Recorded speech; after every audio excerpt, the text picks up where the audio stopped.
It's not beginning the story that I fear. It's not knowing how it will end. Everyone is fair game now. Every kitten grows up to be a cat. They seem so harmless at first. Small, quiet, lapping up their saucer of milk. But once their claws get long enough, they draw blood. Sometimes from the hand that feeds them. Welcome back.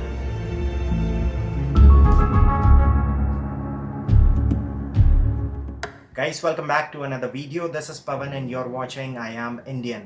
So आज की इस video के अंदर मैं आपको बताऊंगा आप online UP RERA की वेबसाइट पर किसी भी बिल्डर के खिलाफ कैसे कंप्लेन कर सकते हैं, पूरा प्रोसीजर क्या है और किन किन सिनेरियोस में आप फाइल कर सकते हैं और क्या क्या डॉक्यूमेंट्स हैं जो आपको चाहिए होंगे at the time of filing. Because almost 1 या 1.5 साल पहले अगर आपने कोई वीडियो देखी होगी how to file a case in UP RERA, so उस वीडियो में और आपके वीडियो में बहुत सारे चेंजेस हैं। क्या क्या चेंजेस हैं, कैसे फाइल करना है, वो आप देखेंगे इस वीडियो के अंदर। मैं आपका ज़्यादा टाइम नहीं लूँगा, मैं बस आपको इसमें थोड़ा सा एक क्विक रिकैप दे देता हूँ कि मैंने ऑनलाइन यूपी रेरा में ये जो केस है वो किस बिल्डर के खिलाफ फाइल करा और क्यों फाइल करा। सो जो लोग पुराने सब्सक्राइबर हैं उनको पता है मेरा जो केस है that's against Panchsheel Biltech private limited. इनका नोएडा एक्सटेंशन या ग्रेटर नोएडा वेस्ट, जिसको भी आप जिस नाम से जानते हैं, वहाँ पर इनका एक प्रोजेक्ट है पंचील ग्रीन्स 2। सो उसके अंदर एक विला है मेरा। सो ये वाला जो विला है ये मैंने बुक करा था मई 2011 में। इसका जो बिल्डर बायर एग्रीमेंट है उसके हिसाब से इसका जो कंस्ट्रक्शन टाइम है वो था 36 महीने। सो मई 2013 में इसका बिल्डर बायर एग्रीमेंट साइन होता है और 36 महीने का इसमें कंस्ट्रक्शन टाइम लिया जाता है कि 36 मंथ के अंदर हैंडओवर हो जाएगा। जस्ट इन केस अगर हैंडओवर नहीं हो पाता है तो 6 महीने का इसमें ग्रेस पीरियड और था। 2016 तक आइडली कंप्लीट हो जाना चाहिए था। ग्रेस पीरियड को मिला देते हैं तो 2017 तक तो एटलीस्ट डिलीवर हो जाना चाहिए था, लेकिन 2020 हो गया, लेकिन कोई अता पता नहीं है प्रोजेक्ट का। जनवरी 2020 में पंचील एक तरफा डिसीजन लेते हुए मेरा जो विला है, मेरी जो बुकिंग है उसको कैंसिल कर देता है और मुझे बस एक लेटर दिया जाता है जिसके ऊपर लिखा होता है कि आपका जो विला है वो हम हैंडओवर नहीं कर पाएंगे ड्यू टू सम कंडीशन। और उसके बाद लिखा जाता है कि 60 दिन के अंदर आप अपना जो भी रिफंड बनता है वो हमारे ऑफिस से आकर कलेक्ट कर लीजिए। लेकिन रिफंड कितना है ये इन्होंने आज तक नहीं बताया। आज जब मैं ये वीडियो रिकॉर्ड कर रहा हूँ, आज डेट है 24 मई 2020। सो ऑलमोस्ट आप लगाइए 90 दिन हो चुके हैं, इन्होंने अभी तक उस चीज़ का रिस्पॉन्ड नहीं करा है। So that's the reason why I filed a case in UP RERA. अगर आप पूरी कहानी देखना चाहते हैं, पंचील ग्रीन्स 2 का रिव्यू देखना चाहते हैं, तो आप नीचे दिए गए सजेशन वीडियोस में देख सकते हैं या आपको ऊपर सजेशन में भी दिख रहा होगा। सो ये पूरी वीडियो है जो मैंने बिल्कुल तसल्ली से और फुर्सत के साथ बनाई है, वो आप जाकर वहाँ पर देख सकते हैं कि किन कारणों की वजह से मुझे ये केस फाइल करना पड़ा। सो इस वीडियो के अंदर मैं आपको बताऊँगा आप किन किन सूरतों में यूपी रेरा की वेबसाइट पर ऑनलाइन किसी भी बिल्डर के खिलाफ एक केस फाइल कर सकते हैं। नॉर्मली जो मोस्टली सिनेरियोज देखे गए हैं वो है डिलेड की वजह से। मतलब मान लेते हैं कि 3 साल में प्रोजेक्ट डिलीवर होना था, लेकिन ऑलमोस्ट 7 साल हो चुके हैं, लेकिन अभी तक अता पता नहीं है प्रोजेक्ट का। सो मोस्टली केसेस जाते हैं डिले की वजह से। कुछ केसेस जाते हैं हैंडओवर के बाद जहाँ पर कंस्ट्रक्शन रिलेटेड कुछ इश्यूज होते हैं। सो उस केसेस में मोस्टली बायर्स क्या करते हैं कि वो अंडर प्रोटेस्ट पोजेशन ले लेते हैं और पोजेशन लेने के बाद जब रजिस्ट्री सारी चीज़ें हो जाती हैं तो उन केसेस में वो बाद में केस फाइल करते हैं। सो ये करने में बेनिफिट ये है कि आपको किसी भी टाइप की हैरेसमेंट फेस नहीं करनी पड़ेगी बिल्डर की तरफ से। यूपी रेरा की वेबसाइट पर आप जाकर किसी भी बिल्डर के खिलाफ केस फाइल कर सकते हैं। अगर आपके पास डॉक्यूमेंट पूरे हैं तो आपके लिए स्टेप्स और जो भी प्रोसीजर है वो बहुत आसान होगा। अगर आपके पास डॉक्यूमेंट्स पूरे नहीं है तो हो सकता है आपको 1 अटेम्प्ट, 2 अटेम्प्ट या कईयों को तो 3-3, 4-4 अटेम्प्ट्स लग जाएंगे।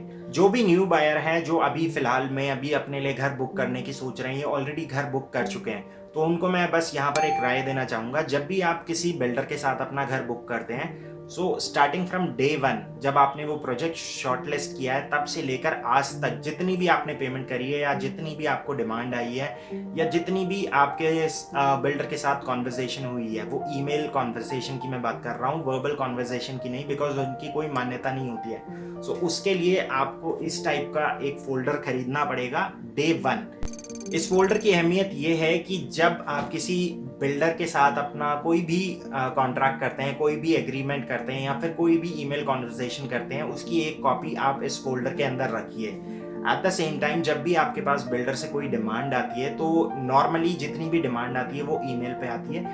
कुछ बिल्डर आपको जो डिमांड है वो बाय रेगुलर पोस्ट भेजते हैं, तो ये रजिस्टर्ड पोस्ट होती है। तो जो एनवेलप आता है वो भी आप संभाल कर रखिए, बिकॉज कोर्ट में कई बार होता है कि आपके जो केसेस होते हैं, मोस्टली केसेस ऐसे होते हैं जिसके अंदर जो डिमांड आती है उसकी वजह से लेट पेमेंट हो जाती है। सो बिल्डर कहता है कि हमने जो लेटर है वो टाइम पे भेजा था, बायर कहता है मुझे लेटर मिला ही नहीं, सो गलत एड्रेस था। तो उन केसेस में वो एनवेलप बहुत ज़्यादा काम आता है। सो आप जब भी घर बुक करें, इस टाइप का एक फोल्डर जिसके अंदर बहुत सारे पेजेस हों वो आप जाकर ज़रूर खरीद लीजिए। यूपी रेरा की वेबसाइट पर केस फाइल करने के लिए आपको बहुत सारे डॉक्यूमेंट्स की ज़रूरत पड़ेगी। एक पूरी लिस्ट है जो मैं आपको बता देता हूँ।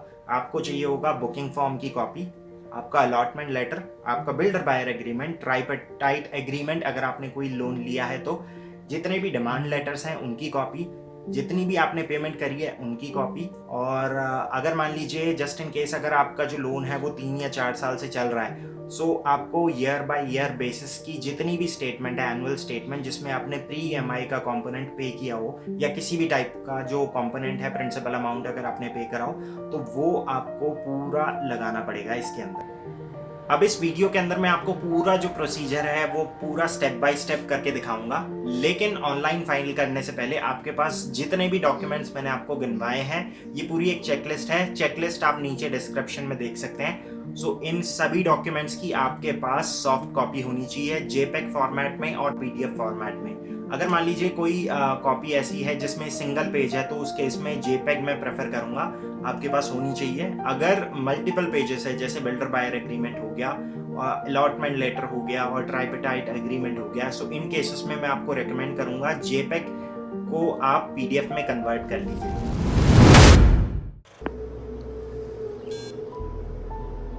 And the butchery begins. इस वीडियो के लिए मैं अपने ही केस का एग्जांपल यूज करूंगा, which is Pawan Saini versus Panchsheel Buildtech private limited. इसके लिए मैं एक नया अकाउंट नहीं बनाऊंगा बिकॉज मैं अपना केस ऑलरेडी फाइल कर चुका हूं, बट फिर भी इस वीडियो के लिए मैं एक डमी अकाउंट बनाऊंगा जिसके ऊपर आपको सारे स्टेप्स मैं एक एक करके समझाता जाऊंगा और इसके साथ साथ इसमें कौन कौन से डॉक्यूमेंट्स आपको कहाँ पर अटैच करने हैं। इस प्रदेश की विडंबना ये देखिए कि यहाँ पर आम इंसान तो था ही जिसको कोर्ट के धक्के खाने पड़ रहे हैं, लेकिन प्रभु श्री राम को भी अपने जन्मभूमि के लिए जो मंदिर बनना था उसके लिए सुप्रीम कोर्ट के फैसले का इंतजार करना पड़ा। सो यहाँ पर बस यही एक प्रॉब्लम है, विकल्पों की कमी नहीं है, काम करने की जो नीयत है उसमें कमी है। When the money's coming your way, you don't ask any question. Because ऐसे माहौल में जब कोई आम इंसान फंस जाता है तो वो क्या करता है, नॉर्मली डीएम को ट्वीट करता है या फिर सीएम को ट्वीट करता है, पीएम को ट्वीट करता है, लेकिन कहीं से भी कोई जवाब नहीं आता है। इसके अलावा 2 और विकल्प हैं। अगर आप चाहें तो यूपी की जो जन सुनवाई ऐप है उसके ऊपर भी अपनी कंप्लेंट लॉन्च कर सकते हैं। इसके साथ साथ आप पीएमओ ऑफिस को भी एक चिट्ठी लिख सकते हैं, वहां से आपको जवाब जरूर आएगा। दोनों ही जगहों से आपके पास सेम जवाब आएगा। इस वीडियो के अंदर मैं 2 फाइल यूज करूंगा, जिसमें से एक फाइल है जेपेग फॉर्मेट में और दूसरी फाइल है पीडीएफ फॉर्मेट में। सो ये रिप्रेजेंट करेंगे उन डॉक्यूमेंट्स को जो आपको चाहिए होंगे इस कंप्लेंट को ऑनलाइन फाइल करने के लिए। जेपेग डॉक्यूमेंट का इस्तेमाल मैं वहाँ पर करूँगा जहाँ पर सिंगल पेज डॉक्यूमेंट अटैच करना होगा। सो इसके अंदर बहुत सारे डॉक्यूमेंट्स आ जाते हैं जैसे पेमेंट रिसीट या फिर कोई डिमांड लेटर, बट जहाँ पर मल्टीपल पेजेस आ जाते हैं वहाँ पर मैं यूज़ करूँगा पीडीएफ फॉर्मेट की फ़ाइल का, बिकॉज उसके अंदर मल्टीपल पेजेस को आप एक फ़ाइल के अंदर कंबाइन कर सकते हैं। यूपी रेरा में किसी भी बिल्डर के खिलाफ आप ऑनलाइन कंप्लेंट फाइल कर सकते हैं। इसके लिए सबसे पहले आपको यूपी रेरा की वेबसाइट पर जाना होगा। सो इसके लिए आप सबसे पहले अपने ब्राउज़र में टाइप करें यूपी रेरा। न्यू रजिस्ट्रेशन करवाने के लिए टूल बार में लॉगिन के जस्ट नीचे आपको दिख रहा होगा ई कोड लॉगिन साइन अप, इसको आप सिलेक्ट करें। अगर आप ऑलरेडी रजिस्टर्ड हैं पर अभी तक आप कंप्लेंट फाइल नहीं कर पाए हैं किसी भी रीज़न की वजह से, तो आप लॉगिन कर सकते हैं bye entering your email address and the password. Just in case अगर मान लीजिए आप अपना पासवर्ड भूल गए हैं तो आप OTP के थ्रू भी लॉगिन कर सकते हैं। न्यू रजिस्ट्रेशन करवाने के लिए आपको क्लिक करना होगा रजिस्टर बटन पर। इस स्क्रीन पर आप अपनी रजिस्ट्रेशन डिटेल मेंशन करें, जैसे नाम, as per your government ID, mobile number और ईमेल एड्रेस। याद रखिए मोबाइल नंबर और ईमेल एड्रेस आपके फ्यूचर में लॉगिन के पर्पज से भी काम आएगा। इसके बाद आप अपने लिए एक पासवर्ड सेलेक्ट करें और जैसे ही आप ये सारी इन्फॉर्मेशन फिल कर देते हैं उसके बाद आप क्लिक कीजिए रजिस्टर नाउ पर। जैसे ही आप यूपी रेरा की वेबसाइट पर साइन इन करेंगे, this is the complete dashboard. So यहाँ पर 8 ऑप्शंस हैं, but we will not get into that. And side में जो फर्स्ट ऑप्शन है that's e code profile. So e code profile के अंदर आपको वो सारी डिटेल्स दिखेंगी आपकी जो आपने रजिस्ट्रेशन के टाइम पर एंटर करी थी। तो नई कंप्लेंट लॉन्च करने के लिए आपको क्लिक करना होगा register new complaint. So once you click on register new complaint, you will get this prompt. So this is important. So ये totally आपके ऊपर है whether you wanted to go for a conciliation or not. मेरा personal opinion है don't go for this service because इसके अंदर होता क्या है, एक representative builder का आता है, एक आप जाते हैं और एक conciliation member होता है यूपी रेरा की तरफ से। So आप तीनों मिल बैठकर एक प्रॉब्लम का सोल्यूशन निकालने की कोशिश करते हैं, लेकिन इसमें सिर्फ कोशिश ही होती है, सोल्यूशन नहीं निकलता है। So do not go for conciliation because अगर बैठ के ही बात हो पाती तो आप आज ऑनलाइन केस फाइल ना कर रहे होते। सो इसीलिए मैंने इस पे नो सेलेक्ट करा और आगे बढ़ गया। बट याद रखिए once you click on no, आपको मेंटली प्रिपेयर रहना पड़ेगा कि लड़ाई थोड़ी सी लंबी चल सकती है, बट इसका जो रिजल्ट है वो कंपैरेटिवली बेटर होगा। So first step is there an earlier order pass by RERA in this matter. मेरे केस में कोई ऐसा मैटर नहीं था तो I will click on no. कोई पेंडिंग कोर्ट केस, नो। अब यहाँ पर आपको प्रमोटर सेलेक्ट करना पड़ेगा। सो मेरे केस में है Panchsheel Buildtech private limited. So I will select Panchsheel Buildtech from the list. Once you select the promoter, just wait for some time for this prompt which confirms the promoter. क्या कोई और भी प्रमोटर है? सो ये नॉर्मली उन केसेस में एप्लीकेबल होता है जहां पर एक जॉइंट कोलैबोरेशन होती है 2 या 3 बिल्डर्स की। सो इस केस में ये एप्लीकेबल नहीं है। So I again select no. Next question is whether you want to add an agent in this case. Now select the project. So project का नाम है पंचशील ग्रीन्स 2, बट यहाँ पर आप देख सकते हैं पंचशील ग्रीन्स 2 के प्रोजेक्ट को 5 हिस्सों में डिवाइड किया गया है बड़ी चालाकी के साथ बिल्डर्स ने। सो आप यहाँ पर देख सकते हैं पंचशील विलास का जो सेक्शन है वो आ रहा है सी ब्लॉक के साथ। सो यहाँ पर आप देख सकते हैं ब्लॉक C1 to C4 और 188 विलास। सो ना तो ब्लॉक C1 डिलीवर हुआ है ना ही 188 विलास। सो अगर आप नोटिस करें तो यहाँ पर एक यूपी रेरा नंबर दे रखा है इसके लिए। सो अगर आप इस रेरा नंबर से भी सर्च करेंगे तो इसमें जो प्रोजेक्ट की स्टार्ट डेट है और एंड डेट है वो ऑलरेडी निकल चुकी है। इनफैक्ट जो स्टार्ट डेट है वो भी गलत मेंशन्ड है। So once you select the project, इसके बाद जो डिस्ट्रिक्ट है और कॉम्पिटेंट अथॉरिटी है ये ऑटो सेलेक्ट हो जाती है। सो इस केस में जो डिस्ट्रिक्ट है दैट्स गौतम बुद्ध नगर और अथॉरिटी है ग्रेटर नोएडा अथॉरिटी। इस पेज पर आपको सारे डॉक्यूमेंट्स की कॉपी अपलोड करनी पड़ेगी। So make sure you have them ready. ये सारे डॉक्यूमेंट्स ऐसे हैं जिसमें मल्टीपल पेजेस होंगे। सो इसमें सबसे पहला ऑप्शन है डेट ऑफ एप्लीकेशन या फिर बुकिंग ऑफ यूनिट। आपको ये इन्फॉर्मेशन मिलेगी आपके एप्लीकेशन फॉर्म से। अगर आपके पास उसकी कॉपी है तो क्लिक करें यस, अगर नहीं है तो अपने आप से पूछें क्यों नहीं है आपके पास कॉपी और आगे बढ़ जाएं। Next is date of allotment. Mostly cases में अलॉटमेंट डेट आपको बिल्डर बायर एग्रीमेंट पर मिल जाती है, नहीं तो इसके अलावा अगर मान लीजिए आपको आपके बिल्डर ने अलग से कोई अलॉटमेंट लेटर दिया है तो उसके ऊपर आपको ये इन्फॉर्मेशन मिल जाएगी। So again upload the soft copy.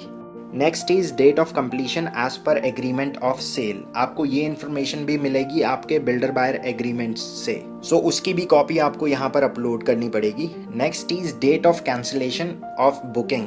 सो मेरे केस में ये भी एप्लीकेबल था। बिल्डर ने बुकिंग जो है वो 9 साल के बाद कैंसिल करी थी आफ्टर कलेक्टिंग 95% पेमेंट। सो मेरे केस में जो बुकिंग कैंसिल हुई थी वो थी 24 जनवरी 2020। सो यहाँ पर मैं डेट सेलेक्ट करूंगा और इसके साथ साथ कैंसिलेशन लेटर की जो कॉपी है उसको भी अटैच करूंगा। नेक्स्ट इज क्या कोई क्लॉज है ग्रेस पीरियड का, था तो उसकी कितनी ड्यूरेशन है। सो पंचशील विलास के केस में जो ग्रेस पीरियड था वो था 6 महीने। सो इस केस में आपको डेट सेलेक्ट नहीं करनी पड़ेगी, सिस्टम अपने आप ही कंप्लीशन डेट से 6 मंथ कैलकुलेट कर लेगा। इसके बाद क्लिक करें सेव और नेक्स्ट पर। इस पेज पर आपको अपलोड करनी होगी पेमेंट डिटेल्स। सो इसके लिए आपके पास 2 विकल्प हैं। पहला, या तो आप एक एक करके सारी पेमेंट रिसीट्स अपलोड करें। इसके अलावा एक और ऑप्शन है जो काफ़ी आसान है, which is account statement. It's like a statement जिसके अंदर सभी डेट्स का विवरण होता है, आपने कब कब कितनी कितनी पेमेंट करी। अकाउंट स्टेटमेंट आपको बिल्डर इशू करता है, so make sure case file करने से पहले आप अपने बिल्डर से अकाउंट स्टेटमेंट मांग ले। मेरे केस में पंचशील वालों ने ये देने से मना कर दिया था, तो मैंने सारे पेमेंट्स जो भी करे थे उनकी कॉपी अपलोड करी।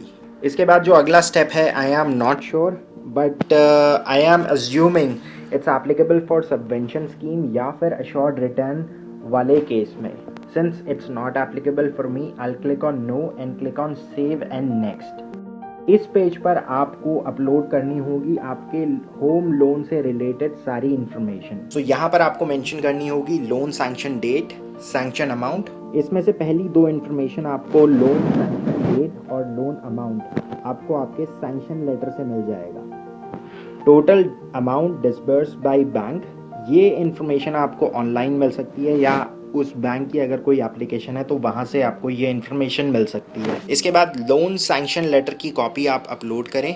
इसके साथ ट्राइपेटाइट एग्रीमेंट की कॉपी भी अपलोड करनी पड़ेगी। इसके बाद जो अगला स्टेप है, दैट्स फॉर लोन रीपेमेंट। सो इस केस के अंदर आप या तो ईयर बाय ईयर बेसिस पे अमाउंट मेंशन कर सकते हैं या फिर एक कंबाइंड लमसम अमाउंट मेंशन कर सकते हैं। सो ये इन्फॉर्मेशन आपको उस बैंक की वेबसाइट से मिल सकती है जहाँ से आपका होम लोन चल रहा है। मेरे केस में जो मेरा होम लोन है वो चल रहा है HDFC से। सो मैंने यहाँ per year by year statement upload करी है। So it's a kind of annual statement, ये आप डाउनलोड भी कर सकते हैं। सो HDFC की वेबसाइट पर जाकर आप ये ईयर बाय ईयर बेसिस पर भी डाउनलोड कर सकते हैं, जिसमें कंप्लीट ब्रेकअप होता है। Next step is there any reimbursement by promoter in leave of EMI। So I am assuming ये नो प्री EMI वाला या सबवेंशन वाला केस है। सो ये मेरे केस में एप्लीकेबल नहीं था बिकॉज मेरा था flexi payment plan. So I leave it as no and click on save and next. इस पेज पर आपको बताना है कि क्या आप रिलीफ चाहते हैं, रिफंड चाहते हैं या फिर possession and payment for delay if applicable, या फिर रजिस्ट्रेशन ऑफ सेल डीड या फिर कुछ और। सो जो भी चीज़ आप चाहते हैं वो आप सिलेक्ट करें। सो इसमें ज़रूरी नहीं है कि आपको एक ही ऑप्शन सेलेक्ट करना है, आप इसमें मल्टीपल ऑप्शन भी सिलेक्ट कर सकते हैं। बट जो भी आप ग्राउंड सेलेक्ट करेंगे उसके लिए आपको डिटेल में मेंशन करना पड़ेगा। तो इस केस में मैंने सेलेक्ट करा है possession with payment for delay. ऐसा मैंने इसलिए करा है बिकॉज मैं ऑलरेडी 9 साल वेट कर चुका हूँ और सिविल वर्क कंप्लीट हुए भी 4 साल ऑलरेडी कंप्लीट हो चुके हैं, सिर्फ इंटरनल फिनिशिंग और फिक्सचर का काम पेंडिंग है। ऐसा मैंने इसलिए भी सिलेक्ट करा है बिकॉज अभी भी बिल्डर जो अपनी अनसोल्ड यूनिट है वो करंट रेट जो 5500 रुपये पर स्क्वायर फीट है उसके हिसाब से बेच रहा है। आप अगर ट्विटर पे देखेंगे या फिर उसकी वेबसाइट पे देखेंगे या डीलर्स की जो वेबसाइट है, इसके अलावा इंस्टाग्राम से भी वो अपनी अनसोल्ड यूनिट बेच रहा है। सो अगर वो अनसोल्ड यूनिट बेच रहा है तो पुरानी यूनिट्स जो ऑलरेडी बिकी हुई हैं उनको क्यों नहीं डिलीवर कर रहा है। अब यहाँ पर आपको रीज़न सेलेक्ट करना होगा किन कारणों की वजह से आप आज इस स्टेज पर हैं। इस स्टेज पर आप यहाँ पर मल्टीपल ऑप्शन भी सिलेक्ट कर सकते हैं या फिर जो भी रीज़न आपको एप्लीकेबल लगता है अपने केस के लिए वो आप सिलेक्ट करें। जो भी रीज़न आप सिलेक्ट करते हैं उसका आपको थोड़ा सा विवरण देना पड़ेगा। नेक्स्ट चीज़, आप इंटरिम रिलीफ में क्या चाहते हैं, मतलब जब तक केस आपका चल रहा है तब तक आप क्या रेजोल्यूशन चाहते हैं। सो इस पेज पर आपको सबूत देने होंगे to support your complaint. First is the builder buyer agreement. ये सबसे ज़रूरी डॉक्यूमेंट होता है बिकॉज इसके अंदर सारी डेट्स मेंशन होती हैं इन ब्लैक एंड वाइट। इसके अंदर डेट ऑफ बुकिंग होती है, allotment date, date of completion, sanction layout, penalty clause, grace period, ये सारी चीज़ें इसमें मेंशन होती है। Next is sales brochure. अगर आपके पास हार्ड कॉपी है तो उसे सॉफ्ट कॉपी में कन्वर्ट कर ले, नहीं तो सॉफ्ट कॉपी जो आपको किसी ईमेल के थ्रू मिली होगी वो आप अपलोड कर सकते हैं। उसके साथ साथ जिस ईमेल से, अगर मान लीजिए वो बिल्डर की तरफ से आई है तो उस ईमेल की कॉपी भी आप अटैच कीजिए। ओरिजिनल ब्रोशर इसलिए ज़रूरी है बिकॉज इसके अंदर सारा लेआउट, फिक्सचर्स, जो भी चीज़ें बिल्डर प्रॉमिस करता है, नॉर्मली ये बिल्डर बायर एग्रीमेंट में ऑलरेडी मेंशन होती है, बट सेल्स ब्रोशर भी इम्पॉर्टेंट है। इसके बाद आप इसमें अपलोड कर सकते हैं ईमेल कॉन्वर्सेशन, कोई भी ईमेल जो आपने भेजी हो बिल्डर को, चाहे आप उसका आपको जवाब मिला हो या ना मिला। कैंसिलेशन लेटर अगर एप्लीकेबल है तो इसे भी अपलोड करें। कैंसिलेशन लेटर मिलने के बाद आपने अगर कोई बिल्डर को ईमेल भेजी है तो उसको भी अपलोड करें, चाहे उसका जवाब आपको मिला हो या ना मिला हो। अगर जवाब मिला है तो उसको भी अपलोड करें। Current sales brochure which shows the current price. इसके अलावा अगर आपको लगता है कोई और ऐसा डॉक्यूमेंट है जो आपके क्लेम को सपोर्ट करे तो उसे भी इंक्लूड करें। इसके बाद जो लास्ट पेज है ये है रिव्यू पेज। सो इसके ऊपर आपको just go through this information. आप चेक कर लीजिए वेदर आपने जो जो डॉक्यूमेंट्स आपके पास से सारी चीज़ें आपने अपलोड कर दी हैं या कुछ और डॉक्यूमेंट है जो चेकलिस्ट आपने बनाई है उसमें से कुछ रह गया है। If everything looks good, select the self declaration box and click on submit and exit. इसके बाद आपको एक फ़ीस पे करनी पड़ेगी यूपी रेरा की। सो वो डिपेंड करती है जब आप ये वीडियो देख रहे हैं उस टाइम पे क्या फ़ीस एप्लीकेबल होगी। जैसे ही आप यूपी रेरा की पेमेंट कर देते हैं, इसकी जो ऑनलाइन फ़ीस है उसको पे कर देते हैं, उसके बाद आपको 1 या 2 दिन के अंदर कोई ईमेल आ सकती है। हो सकता है 1 या 2 हफ्ते के अंदर ईमेल आ जाए। सो उस ईमेल के अंदर 2 ऑप्शन हो सकते हैं। या तो आपसे यूपी रेरा कोई पेंडिंग डॉक्यूमेंट है जो उनको लगता है कि आपने अपलोड नहीं करा, वो मांगेगा, या फिर आपके पास सीधा एक केस की हेयरिंग डेट आएगी। यूपी रेरा में ज़रूरी नहीं है कि आप एक लॉयर हायर करें, आप अगर चाहें तो अपना केस खुद भी रिप्रेजेंट कर सकते हैं। और भैया अगर वीडियो समझ आ गई हो तो जाते जाते प्लीज़ लाइक और सब्सक्राइब ज़रूर कर जाना, और इससे आगे अगर जानने में अगर आप इच्छुक हो तो नोटिफिकेशन का बटन भी दबा दीजिएगा। सो ऑलराइट गाइस, आज के लिए बस इतना ही। मैं उम्मीद करता हूँ कि मेरे द्वारा दी गई इन्फॉर्मेशन पर्याप्त होगी और इस वीडियो में सारे स्टेप्स को फॉलो करते हुए आप अपना जो भी केस है वो फाइल कर पाएंगे। अगर फिर भी मान लीजिए आपके पास कोई डाउट है तो please feel free to drop a comment in the comment section below.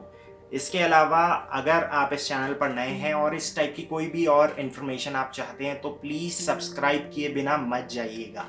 बहुत सारे लोग ऐसे हैं, अप्रॉक्सीमेटली 80% व्यूअर्स ऐसे हैं जो नॉन सब्सक्राइबर हैं। अगर आप रियल एस्टेट से जुड़ी हुई कुछ भी इंफॉर्मेशन देखना चाहते हैं या समझना चाहते हैं तो प्लीज़ इस चैनल को सब्सक्राइब ज़रूर कीजिएगा। एट द सेम टाइम मैं आगे जो भी मेरी केस की प्रोसीडिंग्स होगी उसमें क्या क्या अपडेट्स हैं वो भी आपको मैं सारी इस चैनल के ऊपर देता रहूँगा।